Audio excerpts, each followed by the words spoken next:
Of you. जो हमारा topic चल रहा था कौन सा था, इंडस्ट्रियल रीजन।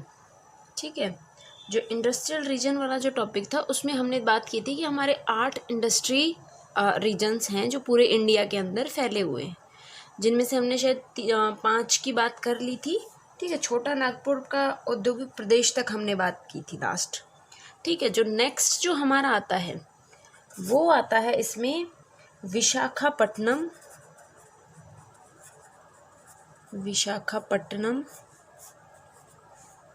गुंटूर प्रदेश। विशाखापट्टनम गुंटूर प्रदेश। देखिए इसमें क्या है, इस क्षेत्र का विस्तार कहाँ होगा, विशाखापट्टनम वाला क्षेत्र। जो विशाखापट्टनम का आंध्र प्रदेश का जो जितना भी जो समुद्र का तटीय जो क्षेत्र है वो पूरा का पूरा हमारा इसके अंदर आएगा। मतलब जो आंध्र प्रदेश वाला जो क्षेत्र है, आंध्र प्रदेश जो राज्य है उसकी जो सीमा, देखिए ये हमारे भारत की जो इधर की साइड की जो सीमा है, पूर्वी जो सीमा है, यहाँ पर पड़ता है आंध्र प्रदेश। ठीक, आंध्र प्रदेश की जब ये वाली सीमा जो तटीय सीमा लगती है ये पूरी की पूरी हमारी इस वाले प्रदेश में आती है। ठीक है, इस प्रदेश में औद्योगिक विकास के लिए सबसे इम्पोर्टेंट अगर चीज़ें देखें तो क्या क्या इम्पोर्टेंट दशाएं पाई जाएंगी। देखिए उन दशाओं की हम बात करते हैं। सबसे पहली बात कि ये समुद्र तटीय स्थिति रखता है, समुद्र तटीय स्थिति। क्लियर हुआ। समुद्र तटीय स्थिति को हम पहले भी पढ़ चुके कि समुद्र तटीय स्थिति क्यों इम्पोर्टेंट है। समुद्र तटीय स्थिति होने के कारण हमारे यहाँ पर आयात निर्यात बहुत अच्छे से हो सकता है। ठीक, मतलब हम सस्ती दरों पर बाहर से आयात और निर्यात कर सकते हैं आसानी से। सेकंड अगर इसमें देखें, सेकंड इसमें कोयला जो खनिज है, कौन सा, कोयला खनिज की इसमें उपलब्धता है। इस क्षेत्र में आंध्र प्रदेश वाले क्षेत्र में कोयला खनिज की उपलब्धता है। और खनिज को भी आप लोग जानते हैं कि खनिज जो है किसी भी उद्योग की स्थिति को निर्धारित करने में महत्वपूर्ण भूमिका निभाते हैं। ठीक है, तीसरा जो पॉइंट आता है वो है यहाँ पर विशाखापट्टनम बंदरगाह। और बंदरगाह का मतलब हमने गुजरात में भी समझा था कि बंदरगाह क्यों किसी इंडस्ट्री के लिए ज़रूरी है। चौथा अगर इसमें देखें तो चौथा हम इसमें देखें कृषि फसलों के उत्पादन में विकसित होना। जो कृषि की जो कृषि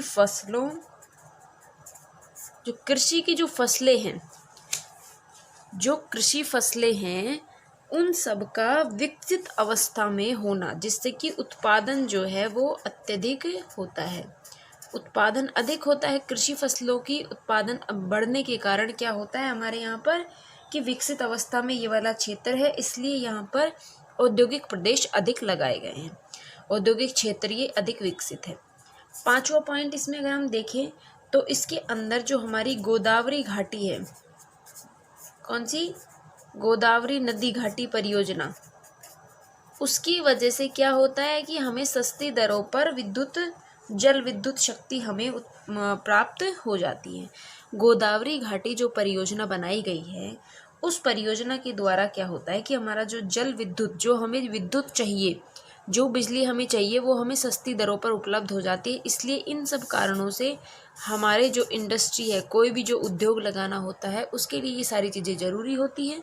और ये सारी चीज़ें जो होती है वो विशाखापट्टनम में मिलती है, इसलिए ये प्रदेश विकसित अवस्था में है। इसलिए इसको एक अलग रीजन का नाम दिया गया है, विशाखापट्टनम गुंटूर प्रदेश। ठीक है, क्लियर हुई ये चीज़ कि विशाखापट्टनम गुंटूर प्रदेश के अंदर कौन कौन सी दशाएं थी जिसकी वजह से क्या हो रहा था, हमारे जो उद्योग है, जो इंडस्ट्री है, उनका डेवलपमेंट हुआ है। ठीक, अब देखिए हम इसके अंदर कौन कौन से उद्योग लगाए गए हैं। देखिए विशाखापट्टनम गुंटूर प्रदेश के अंदर कौन कौन से उद्योग लगाए गए हैं। देखिए सबसे पहले यहाँ जलयान निर्माण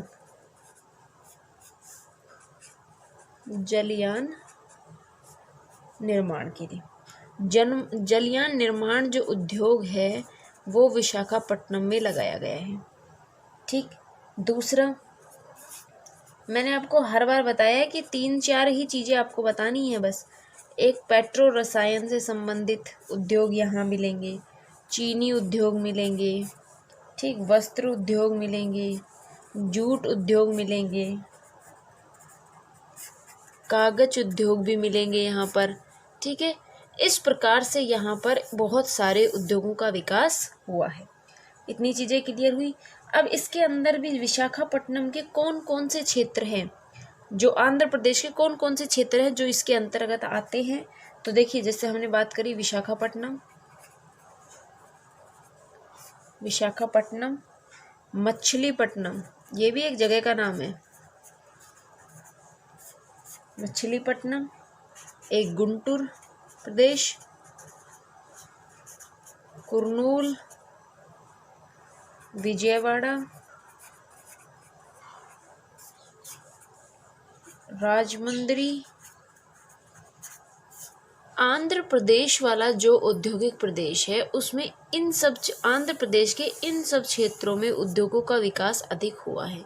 हमने इसमें दशाओं की बात कर ली कि कौन कौन सी औद्योगिक दशाएं मिलती हैं जिसकी वजह से उद्योगों का यहाँ विकास हुआ। फिर हमने बात की कि कौन कौन से उद्योग यहाँ पर मिलते हैं, जैसे जलयान निर्माण उद्योग अभी तक हमने न्यू देखा है। बाकी सारे तो पेट्रो रसायन और चीनी उद्योग, जूट उद्योग, वस्त्र उद्योग, कागज उद्योग, ये सारे के सारे हर जगह विकसित हो रहे हैं। ठीक है, जहाँ भी हर इस तरीके की कंडीशन मिलती है वहाँ हर जगह पर इस प्रकार के उद्योगों का विकास हुआ है। एक जलयान निर्माण उद्योग था जो इससे डिफरेंट हमें देखने को मिला है। ठीक है, तो ये था हमारा कौन सा, विशाखापट्टनम, गुंटूर प्रदेश। अब हमारा कौन सा आता है, देख अभी तक हमारे 6 प्रदेश पूरे हो चुके हैं, एक 7 और 8वां प्रदेश और बचा हुआ है इसमें। देखिए 7वां प्रदेश की अगर हम बात करें तो वो है हमारा गुड़गांव वाला क्षेत्र, जो गुड़गांव, दिल्ली मेरठ औद्योगिक प्रदेश। देखिए गुड़गांव, दिल्ली, मेरठ, ये एक पूरी बेल्ट बनी हुई है औद्योगिक प्रदेश की। ठीक है, जो ये पूरी एक बेल्ट है इसमें किन किन उद्योगों का किस प्रकार से विकास हुआ है वो हम इसमें देखेंगे। अब देखिए इसके अंदर क्या क्या चीज़ें हैं। अगर हम बात करें तो भारत का एक ऐसा औद्योगिक प्रदेश है जिसका विकास खनिज और शक्ति संसाधनों की कमी के बावजूद भी बाजार की समीपता के कारण हो गया। देखिए हर जगह क्या मिल रहा था, खनिज मिल रहे थे, समुद्र तटीय स्थिति थी या फिर भाई कुछ इस तरीके की कंडीशन बन रही थी कि वहाँ पर उद्योग विकसित होना जायज़ था। लेकिन अगर गुड़गांव, दिल्ली, मेरठ की बात करें तो आप देखेंगे कि इन क्षेत्रों में ना तो समुद्र तटीय सीमा है, नहीं है, ना यहाँ कोई खनिज मिलता है।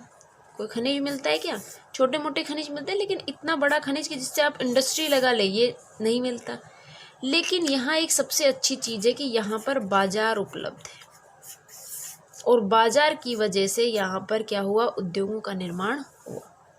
ठीक, इस प्रदेश में जो है भारी उद्योगों के विपरीत अगर हम देखें तो हल्के उद्योग अधिक विकसित हुआ है। ठीक, भारी उद्योग मतलब जैसे लौह इस्पात और इस तरीके के जो उद्योग हैं, जलयान निर्माण हो गया, इस तरीके के उद्योग हमारे यहाँ विकसित नहीं होकर किस प्रकार के उद्योग विकसित हुए, हल्के उद्योगों का विकास यहाँ अधिक हुआ है।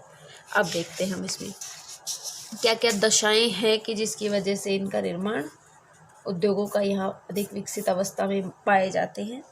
दशाएं देखिए, सबसे पहले अगर बात करें तो बाजार की सुविधा, ये हमने बात कर ली, बाजार की सुविधा। ठीक, दूसरा अगर हम इसमें देखें तो तकनीकी सुविधाओं का विकास,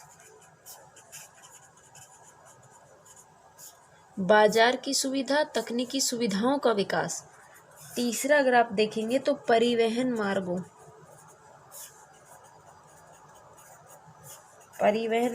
की सुविधा, क्योंकि देखो ये वाला जो क्षेत्र है गुड़गांव, दिल्ली वाला, इस क्षेत्र के अंदर हर तरीके से हमारे यहाँ पर रोड कनेक्टिविटी है, मतलब रेल, रोड, ये जो परिवहन मार्गों की जो सुविधा होती है ये यहाँ विकसित अवस्था में मिलती है। चौथा अगर हम इसमें देखें तो कुशल श्रमिकों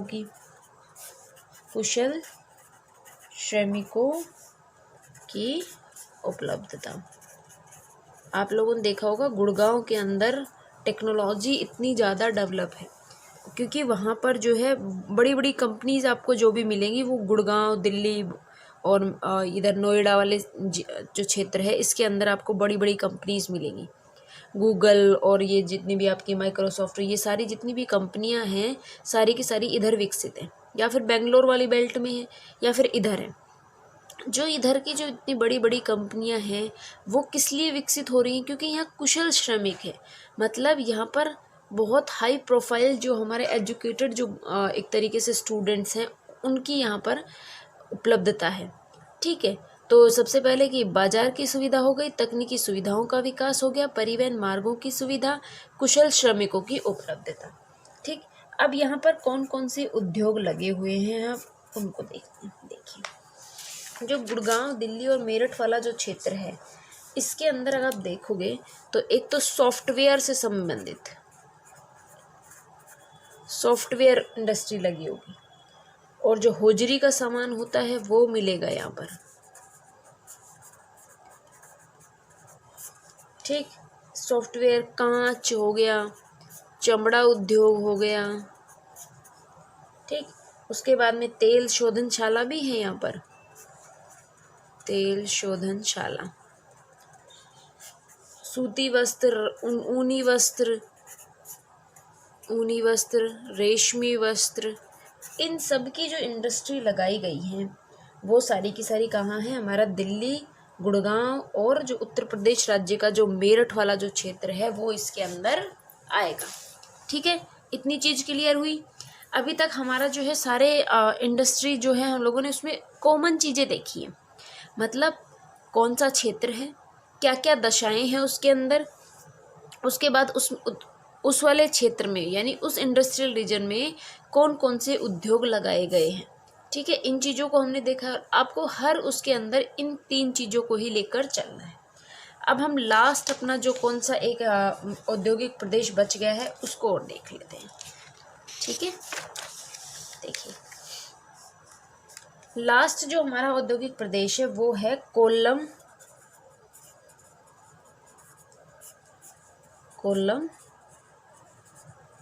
तिरुवनंतपुरम। कोल्लम तिरुवनंतपुरम औद्योगिक प्रदेश।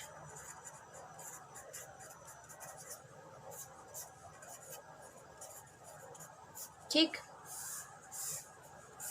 देखिए, इस क्षेत्र के विस्तार की अगर हम बात करें तो ये वाला क्षेत्र विस्तारित है कहाँ पर? केरल में। केरल का क्षेत्र है, नाम से ही पता चल रहा है, कोल्लम तिरुवनंतपुरम, तो केरल का क्षेत्र है। केरल के अंदर भी अगर आप देखेंगे तो तिरुवनंतपुरम, कोल्लम, उसके अलावा जो है अलाप्पुझा, ठीक, त्रिशूर, और एक और देखिए एर्नाकुलम। ये क्षेत्र हैं जो किसके? केरल के। ये इन क्षेत्रों के अंदर उद्योगों का विकास हुआ है, उसको कॉमन नाम दे दिया है कोल्लम तिरुवनंतपुरम औद्योगिक प्रदेश। ठीक है, अब देखिए, इस वाले क्षेत्र में अगर आप देखेंगे कि क्या क्या दशाएं इसके अंदर पाई जाएंगी। देखिए, दशाओं की अगर बात करें जिनकी वजह से यहाँ पर उद्योगों का विकास हुआ है तो वो दशाएं कौन कौन सी है? एक तो सबसे पहले की समुद्र तटीय स्थिति। ठीक, पहली चीज हो गई। पहली दशा कौन सी हो गई? समुद्र तटीय स्थिति है यहाँ पर। दूसरी चीज कि यहाँ पर बाजार में हल्के उद्योगों का विकास अधिक हुआ है। ठीक है, तो एक हो गया हमारा बाजार की उपलब्धता, बाजार की उपलब्धता। ठीक है, उसके बाद में देखें हम इसमें तो जल विद्युत सस्ती मिलती है, सस्ती जल विद्युत। चौथी अगर बात करें तो समुद्र तटीय हो गया, बाजार की समीपता हो गया। एक इसमें कोचिन बंदरगाह है। कौन सा? कोचिन बंदरगाह। और बंदरगाह की इम्पोर्टेंस आप जानते हैं कि बंदरगाह क्यों इम्पोर्टेंट होता है। ठीक है, अब देखिए, जल परिवहन की सुविधाएं भी यहाँ उपलब्ध है। एक स्वास्थ्यवर्धक या समुद्र तटीय जलवायु है। इन सब के कारण यहाँ पर उद्योगों का विकास अधिक हुआ है। इतनी चीज़ क्लियर हुई। अब हम इसमें बात करते हैं कौन कौन से हमारे उद्योगों का विकास हुआ है। उद्योग, सबसे पहले अगर आप देखेंगे तो इसमें कृत्रिम वस्त्रों के उद्योग हैं। कृत्रिम वस्त्र, कृत्रिम वस्त्र हो गए, रबड़ उद्योग हो गया, उसके बाद में देखें तो माचिस उद्योग हो गया, ठीक, चीनी उद्योग हो गया, मछली उद्योग है यहाँ पर, क्योंकि यहाँ केरल में आप लोग जाएंगे तो आपको जो है इस तरीके की अपनी रोटियाँ और ये सब नहीं मिलेंगी। वहाँ आपको या तो फिश खानी पड़ेंगी या फिर चावल हो सकता है आपको मिल जाए, लेकिन इस तरीके का खाना नहीं मिलेगा जैसे हम लोग खाते हैं, ठीक है। क्योंकि वहाँ जो है कोस्टल एरिया है, तो वहाँ मछलियों को जो है एक तरीके से पकड़ते हैं, ज़्यादातर लोग मछलियों को ही पकड़ कर खाते हैं, ठीक है।